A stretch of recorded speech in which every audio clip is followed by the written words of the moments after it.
Olá, alunos. Espero que estejam tudo bem com vocês.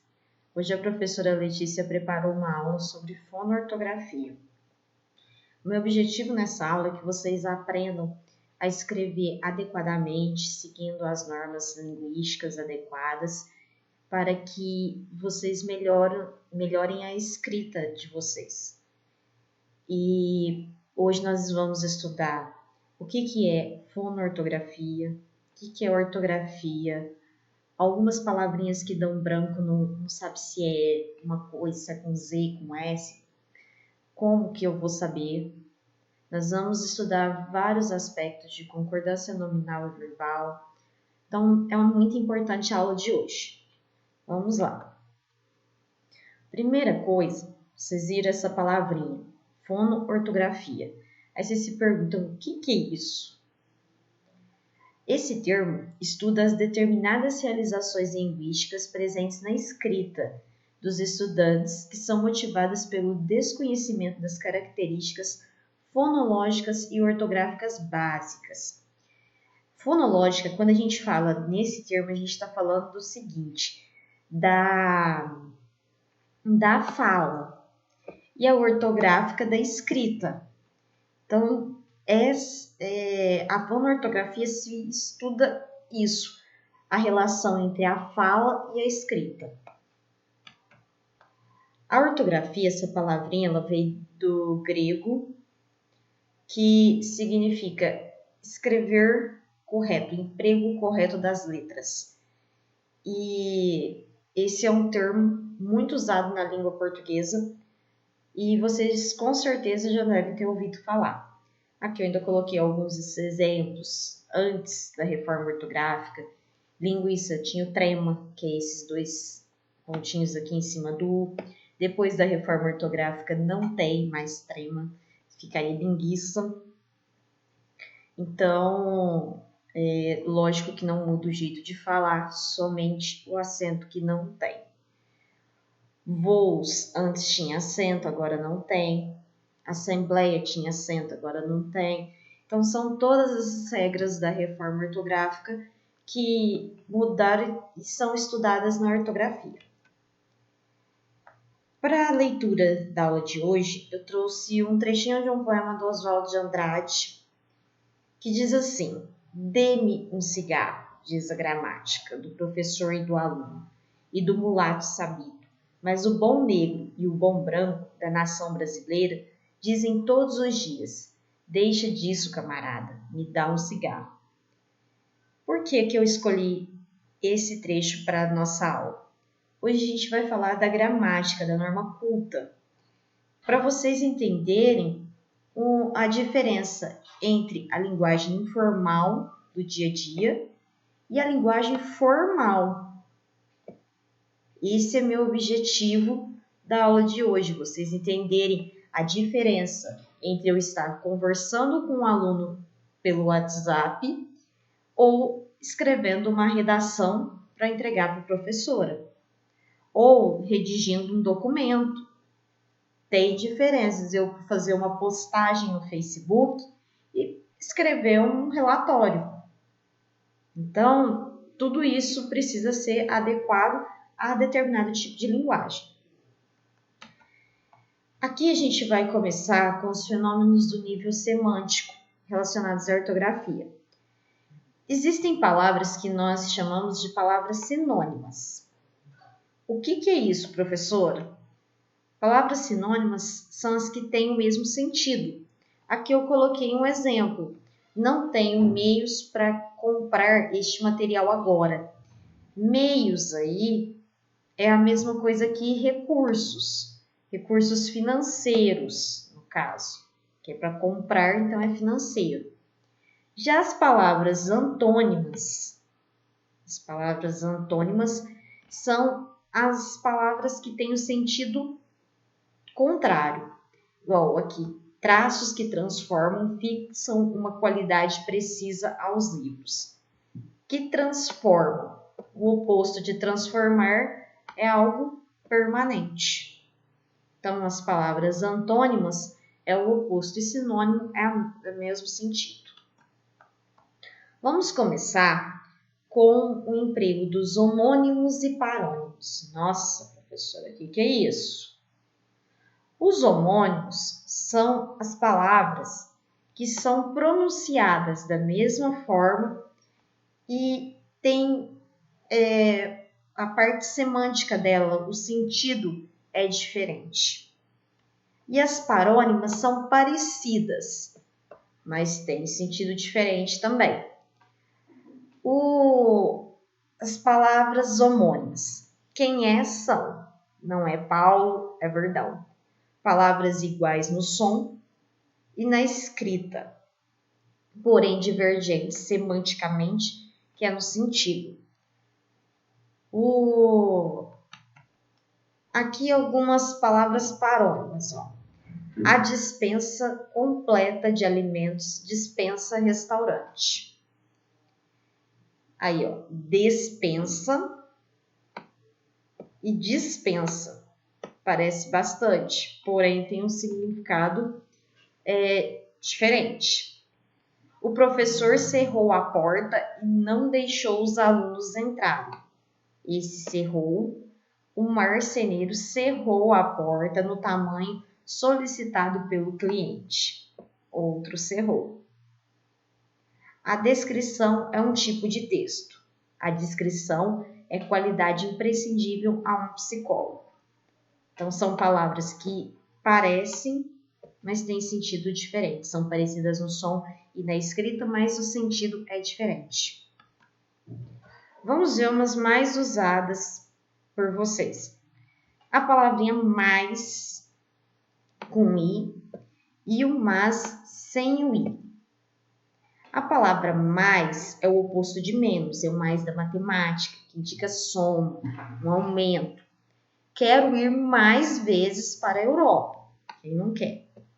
Então, quero ir mais vezes. Indica soma. Eu posso substituir isso aqui. Quero ir menos vezes para a Europa. Então, mais é o oposto de menos. O mas sem o i, ele pode indicar substantivo, uma conjunção adversativa ou um advérbio. O que é mais usado é o mas com uma conjunção adversativa, que indica uma oposição, uma ideia contrária. Sou muito calmo, mas estou muito nervoso agora. Se ele é calmo, aconteceu alguma coisa que o deixou muito nervoso. Então, esse é o caso que é mais usado. Aqui um exemplo como substantivo, nem mais, nem meio mas, faça seus deveres de casa. Uma frase que o pai e a mãe costumam falar várias vezes, nem mais nem menos, faz agora. Como advérbio, ela é muito dedicada, mas tão dedicada que trabalhou anos vendendo doces. Aí aqui é usado para enfatizar alguma informação. Mas esse caso 2 aqui, eu gostaria que vocês anotassem para ter uma adequação aos textos de vocês. Aqui, o A com H e o A sem H. Qual que é a diferença? Quando eu sei que eu uso o A com H, quando eu sei que ele não tem H? É simples. O A com H, para começar, não existe as, é A. E ele é no sentido de existir. Então, é quando eu posso pegar, tirar o A com H e colocar a palavra existir no lugar. Há muitas pessoas no mundo. Eu posso dizer, existem muitas pessoas no mundo. Então, é o A com H. Há muito erro nessa prova. Há muitos erros nessa prova. Muitos erros aqui é plural. Continuou sendo A do mesmo jeito. Não tem plural. Também utilizamos A nas frases que exprimem tempo. Nesse caso, pode ser substituído pelo fazer e o ter. Há muitos anos que não vejo Miguel. Há muitos anos. Aqui exprime tempo. Há muito tempo não comia doces. Também exprimindo o tempo, dando ideia de tempo. O A sem H é um artigo definido, utilizado antes de substantivos e diferentes do A com H, que indica tempo passado. Então, o artigo, daqui 3 anos irei à Inglaterra. Então, aqui eu não posso falar daqui existe 3 anos, irei, fica sem sentido. Estou morando, existe 5 quilômetros do metrô, fica sem sentido. Por isso que é o A sem H, que é o artigo. O onde e o aonde. O onde indica a ideia de permanência, ou seja, de lugar. O aonde dá a ideia de movimento.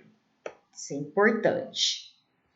A palavra onde indica o lugar em que se está ou que se passa o acontecimento. Então, onde ele está, ou seja, em que lugar ele está. Não sei onde começar a caminhada, também referindo a lugar. Onde está o dinheiro? Referindo a lugar. Já a palavra aonde indica movimento. Aonde você quer ir? Para você ir, você tem que caminhar, então indica esse movimento. Aonde vai com tamanha pressa? Indica movimento, ir. Vamos aonde ele quiser, indicando movimento. O mal com L e mal com U são palavras homônimas que você tem que também substituir para saber quando que é com L e quando que é com U. O mal com L é o oposto de bem. É o mal com L. Então, aqui nesse exemplo, estou me sentindo mal essa manhã. Esse mal é com L porque eu posso dizer estou me sentindo bem essa manhã. Então, mal com L. Fui muito mal no exame final. Fui muito bem. Então, o mal é com L. Felipe nasceu para fazer o mal. Felipe nasceu para fazer o bem. Então, também é com L. Já o mal com U é o oposto de bom. João é mau aluno. João é bom aluno. Ele foi muito mal comigo. Ele foi muito bom comigo. Então, é mal com U. Aqui, ó, eu coloquei uma dica de português para lembrar. O mal com L, no oposto de bem. E mal com U, contrário de bom. Uma regrinha aqui, só para escrever no caderno de anotação mesmo, que assim fica mais fácil de entender. Então, agora vamos para as letrinhas. S, C, C cedilha. Então, quando que a gente escreve com S? Emprega o S. Amoroso, carinhosa, afetuoso, burguês, burguesia, inglês, inglesa. Essa palavra aqui, ó, analisar. Muita gente escreve com Z. E isso eu gostaria de destacar. Analisar, análise é tudo com S. O beiço, cachaça, foice, louça é com C cedilha. Por quê? Por causa do ditom, as duas vogais. O emprego do H. O H ele não tem som, só que tem palavras que exigem o uso do H. Bahia, por exemplo, é uma. Vou ressaltar uma coisa. Eu percebo que em muitos textos, Brasil vem escrito com letra minúscula. Nomes são todos escritos com letra maiúscula. Bahia é estado, então tem que estar com letra maiúscula. Brasil. Começo de frase com letra maiúscula. Isso tá dando muitos erros que eu vejo, não erros, sim inadequações para os textos que vocês estão me enviando. O emprego do Z. Em palavras derivadas em zal ou zin, cafezal, vizinho. Em palavras derivadas primitivas, enraizar, de raiz, esvaziar, de vazio. Pobreza é com Z, riqueza é com Z, leveza, canalizar, profetizar, anarquizar, cicatrizar, tudo com Z. O emprego do X. Baixo é com X, deixo, eixo, frouxo, queixada. Mexer é com X. Aqui, ó, mexer, mexerica, mexicano. Após o me, se tiver que usar, vai ser o X. A única exceção é mecha de cabelo. O CH. Chuchu é com CH, salsicha, mochila, flecha, que vocês usam bastante. Viagem é com G. Viajar, do verbo viajar, é com J. E viagem é com G.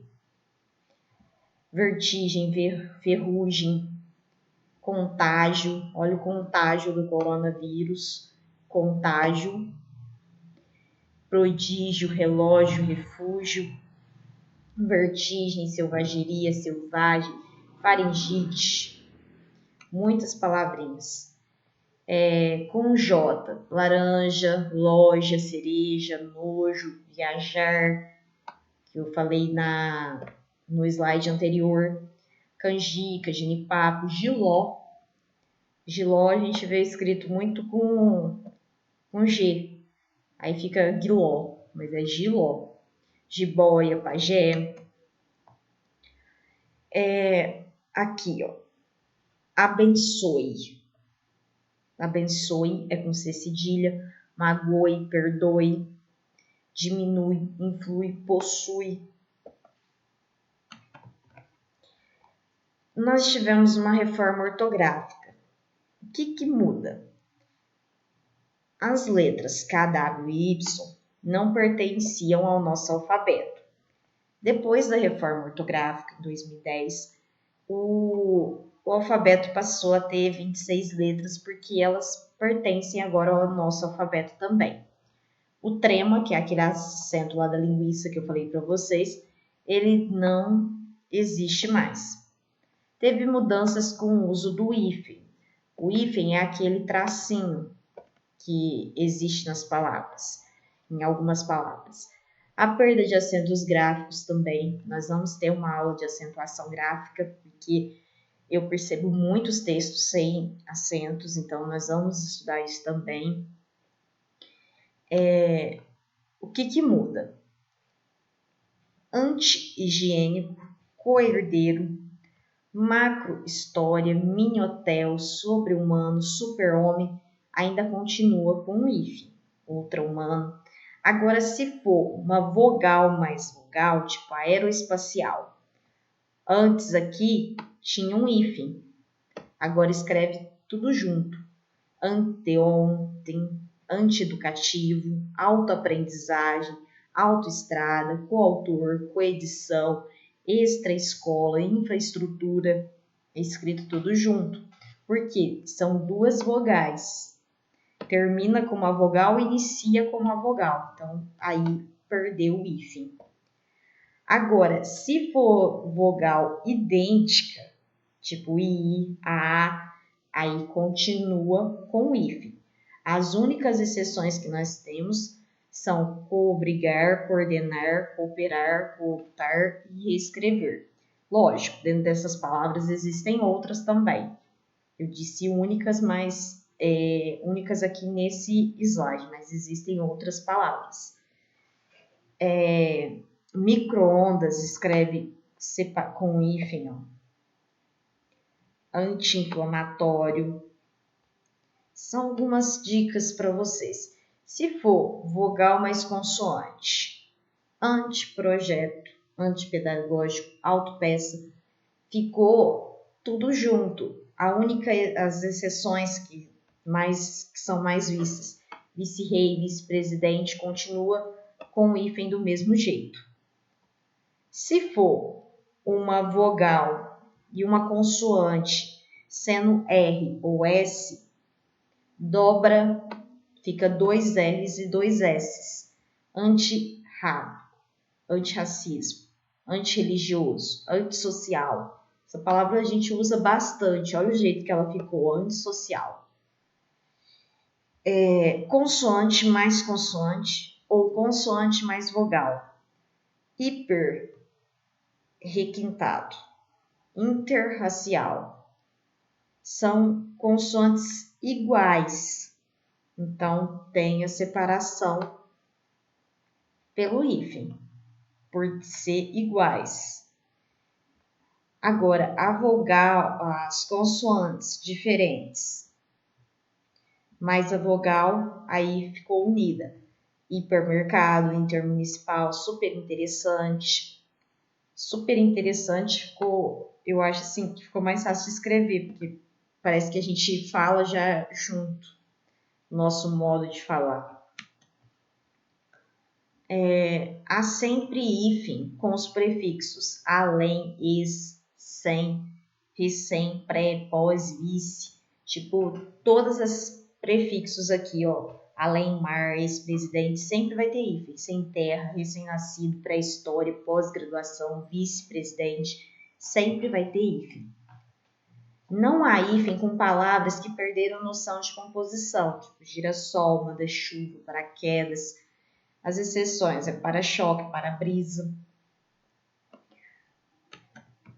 Aqui, ó, eu coloquei um resuminho da reforma ortográfica, antes como que era e depois. Aí, se vocês quiserem dar uma pausa no vídeo para vocês darem uma olhada aqui, tem palavras bastante usadas. Aí vocês pausam o vídeo e depois retornam. Agora nós vamos focar um pouquinho, está finalizando, mas bem rapidamente mesmo, na concordância. Tem um exercício do Google Forms que é sobre concordância. É muito interessante vocês saberem concordar o verbo com o sujeito e também com alguns termos da oração.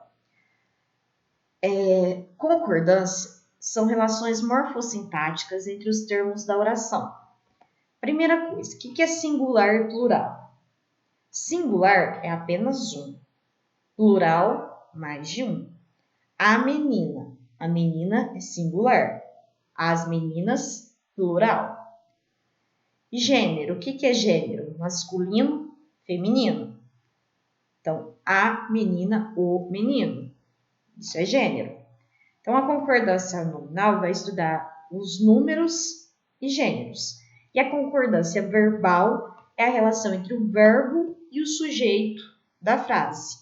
Professora, o que é verbo? Verbo é tudo o que indica ação, fenômeno ou estado ação, estado ou fenômeno da natureza. Então, como que eu sei? Eu vou pegar uma frase assim: João foi à escola. Tem como eu falar eu, João, tu, João, nós, João, vamos? Não tem como. Foi, eu fui, tu fostes, ele foi, nós fomos. Tem como eu conjugar. Então, é um verbo. E os fenômenos da natureza? Chover, trovejar, não tem como eu conjugar. Mas são poucos. Então, tentem seguir essa regrinha que ajuda bastante. Vamos ver um exemplo aqui de concordância nominal. Olha aqui, ó. Aqueles dois meninos, ó. Tudo com S, ó. Meninos estudiosos. Tudo com S. Leram livros antigos. No Google Forms eu coloquei um texto. Nesse texto tem, digamos, erros ou inadequações de concordância nesse estilo. Tipo, tá lá, aqueles dois meninos, tem alguma coisa assim, que é para vocês depois em alguns exercícios reescreverem de forma que atenda à norma culta. Ok? A concordância verbal, aqui, ó, eu vou citar um caso, vou colocar um caso aqui de maneira bem simples para vocês entenderem. A concordância verbal é o sujeito que exige muita atenção. Então, aqui, ó, o pai apareceu na festa. Aqui são os pais, aqui é plural. Então, aparecerão na festa. Então, eu tenho que concordar o sujeito da frase com o verbo. Apareceram os pais na festa. Então, são algumas regrinhas. Isso aqui tem muita coisa para falar. A professora está citando algumas coisas, mas tem muito assunto. Estou citando de forma bem rápida, porque no CMSP já foi falado sobre isso, nas aulas do CMSP. E agora eu estou fazendo só um aprofundamento para vocês conseguirem realizar as atividades. A aula de hoje eu peguei no site toda a matéria para preparar para vocês no texto da Diana Daniela, que ela tem várias regras de ortografia, ok? Eu espero que vocês tenham gostado da aula e que tenham esclarecido algumas dúvidas de vocês quanto à escrita. E reforço, está com dúvida? Pergunta para a professora no WhatsApp. Antes de fazer, está com dúvida? Me chama no WhatsApp e me pergunta. Eu não acho ruim e desse jeito a gente consegue, dentro da nossa realidade de hoje, fazer o nosso melhor. A gente precisa se adequar ao que nós temos. Infelizmente, nós estamos passando por essa pandemia. Vocês queriam passar por isso? Eu não queria. Vocês também não. Só que, infelizmente, nós estamos passando. Então, se a gente está passando, a gente tem que fazer o nosso melhor na condição que a gente tem. Então, vamos fazer o nosso melhor nessa condição de pandemia com estudo à distância, com ensino remoto, porque aí vocês vão aprender. Tem muitos alunos se esforçando bastante, eu reconheço isso, reconheço muito. Então, se vocês estão se esforçando, nós professores também estamos, e juntos a gente vai chegar à nossa aprendizagem. E qualquer coisa, vocês contem comigo sempre. Um grande abraço e até as nossas próximas aulas gravadas.